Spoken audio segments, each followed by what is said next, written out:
제3세기에서 결핵을 진단하는 새로운 방법을 고안한 김소진, 김진각, 류한국, 오혜린조입니다.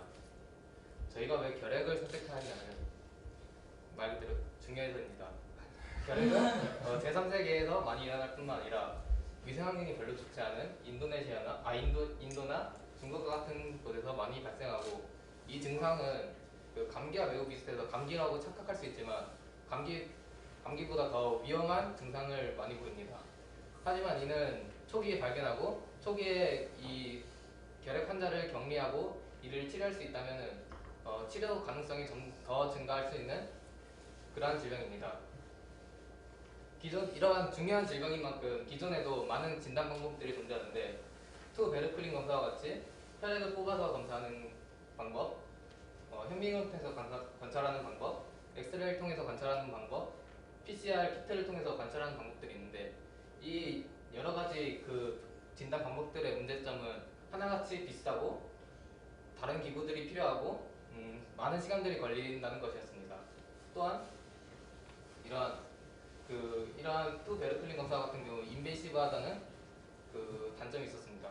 저는 그래서 결핵에 대한 새로운 진단 방법이 필요하다고 생각하여 결핵에 대해서 많은 조사를 해본 결과, 결핵균의 메타볼라이트들이 호흡기를 통해서 나올 수 있다는 사실을 발견하게 됐는데요. 저는 이 사실을 토대로 메타볼라이트를 호흡기를 통해서 관찰하고자 아이디어를 얻었습니다. 이런 아이디어는 저희뿐만 아니라 많은 사람들도 하고 있었는데요. 이러한 아이디어가 실제로 키트를 통해서 발전하지 못했던 이유는 이 호흡기를 통해서 나오는 메타볼라이트들이 실제로 농도가 매우 작고 농도가 매우 작아서 농축 과정도 필요하고 GC나 HPLC 같은 고급 장비들로만 이를 검출할 수 있다고 합니다. 그래서 저희는 이 농도가 작은 이 메타볼라이트를 어큐뮬레이션 시킬 수 있는 새로운 진단 장비를 바로 껌을 통해서 제안하였습니다.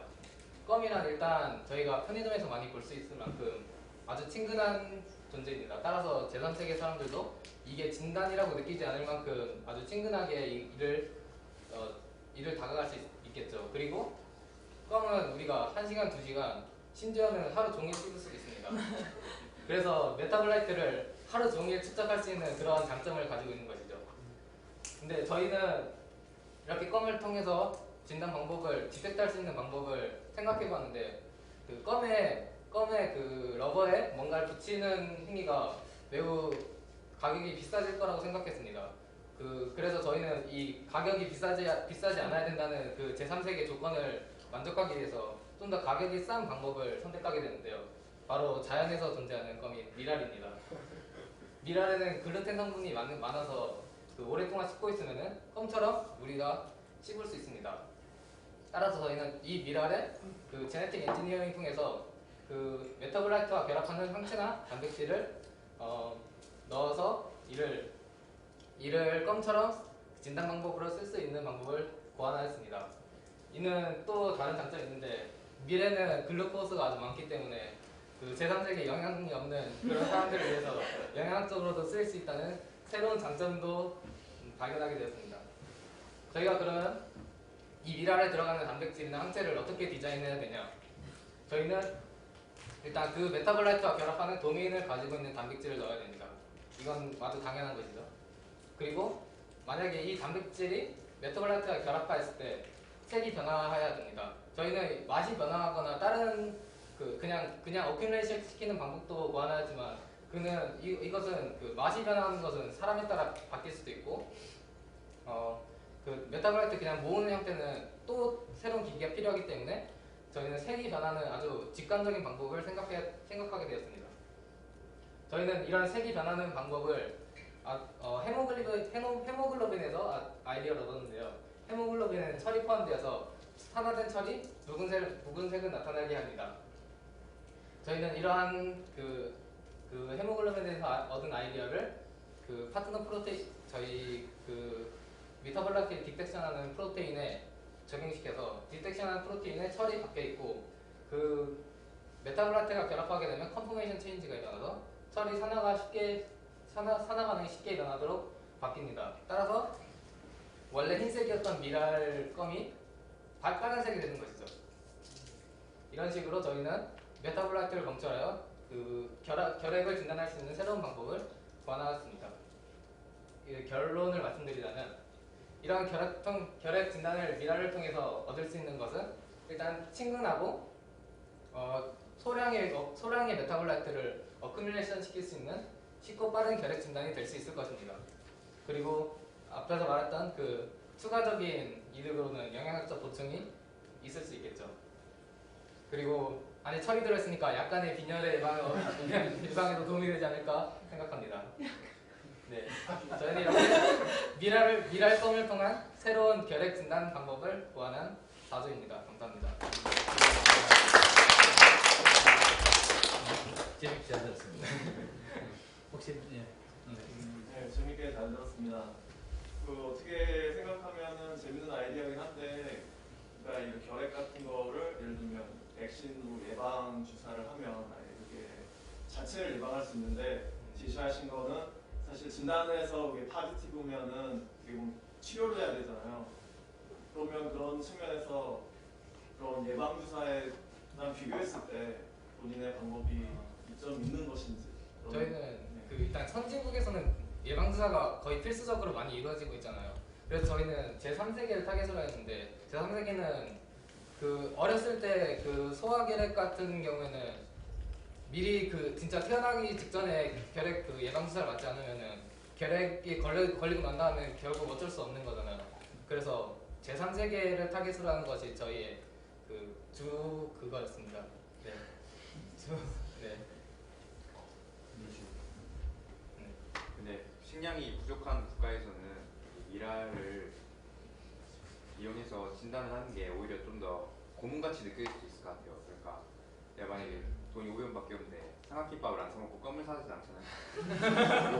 그런 것처럼 음식을 이용해서 진단을 하는 게 오히려 좀 더 안 좋게 작용할 수도 있을 것 같아요.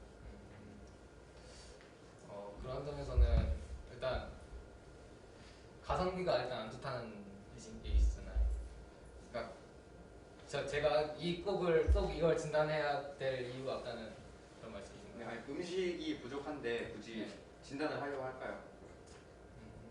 음식도 부족한데 음식을 이용해서 진단을 음식을 미라를 먹고 싶은데 미라를 빵을 만들어.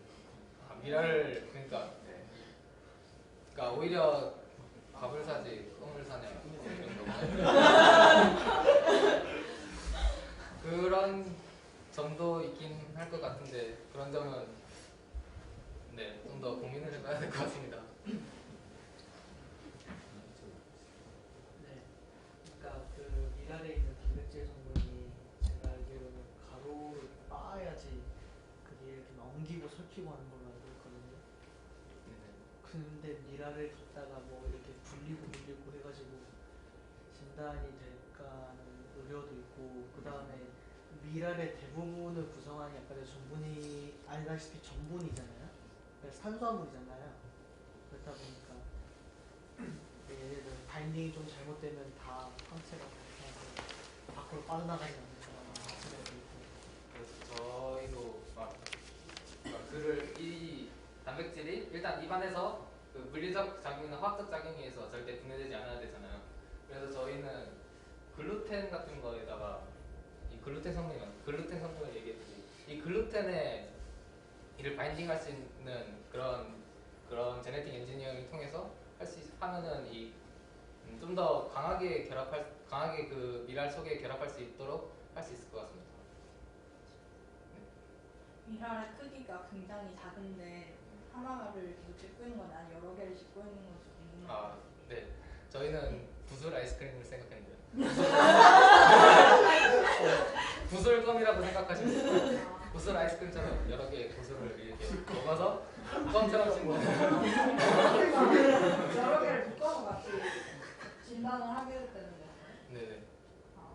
그리고 그게 진단을 얘기했는데 이렇게 먹다 보면 씹다 보면 침이나 이런 거 이루어지는 부분이 있을 것 같은데 그런 부분. 네, 그런 부분 아까 말했듯이 글루텐이라는 아주 오래 씹어도 절대 찢겨 나가지 않는 그런 거와 함께 그 항체나 단백질을 같이 결합시킬 예정입니다. 저기 널 만드는 이제 디자인할 프로테인이 굉장히 좀 이제 스테이블한 친구잖아요. 네. 근데 그럴 거면 애초에 그 굳이 미라를 하지 말고 이제 고무나무에서 뽑아낸 고무로 결국 이제 껌 베이스를 만드는 건데 그럼 애초에 그냥 고무나무에다가 디자인 그러니까 유전학적인 변형을 처리해서 거기서 나는 고무액 자체에 저 프로테인이 있으면은 되게 안정하긴 해야겠죠. 물론 특히 고온으로 올려야 되는 과정이 있을 수 있으니까 고무 베이스를 그러면 더 굳이 미라를 쓰지 않아도 되지 않을까. 네, 그런 뭔가 지네틱 엔지니어링만으로도 할 수 있다면 고무나무도 괜찮을 것 근데 같아요. 껌 같은 거를 만들 때 유화를 해야 되잖아요. 우리가 그 고무액을 굳혀서 바로 먹는 게 아니고 여러 화학적인 가공 과정을 거치는데 그 과정에서 저희가 생각할 때는 뭐 이것저것 많이 생각해봤어요. 뭐 코팅을 해가지고 항체를 박은 다음에 뭘 다이를 해가지고 그러니까 그게 애초에 너무 어렵고 그리고 그 과정에서 화학 과정에서 그 항체가 망가질 것 같은 많은 생각들이 있었습니다. 그 사실 껌이란 아이디어가 너무 참신해가지고 저도 생각을 많이 해봤는데 그러니까 굳이 미랄 하고 껌 말고요. 그 껌을 씹으면요 필연적으로 이제 상피세포 그러니까 우리 생활에 그냥 상피세포가 자꾸 떨어져 나오잖아요. 밥 먹을 때도 보나 상피가 떨어져 나올 건데 만약에 껌을 한 2시간, 3시간 이상 씹을 거면 그 상피세포에 대한 뭔가 베이스로 유전학적인 검사도 해볼 수 있을 것 같거든요. 그러니까 이게 결핵에 스페시픽한 거 말고 어떤 질병에 뭐 이제 상피세포 굳이 예시를 들자면 구강암 같은 거라는 상피세포의 그런 뭐 제네틱한 체인지든 혹은 프로테인한 혹은 뭐 RNA 레벨에서 변화든 이렇게 디텍션을 해볼 수 있을 것 같고요.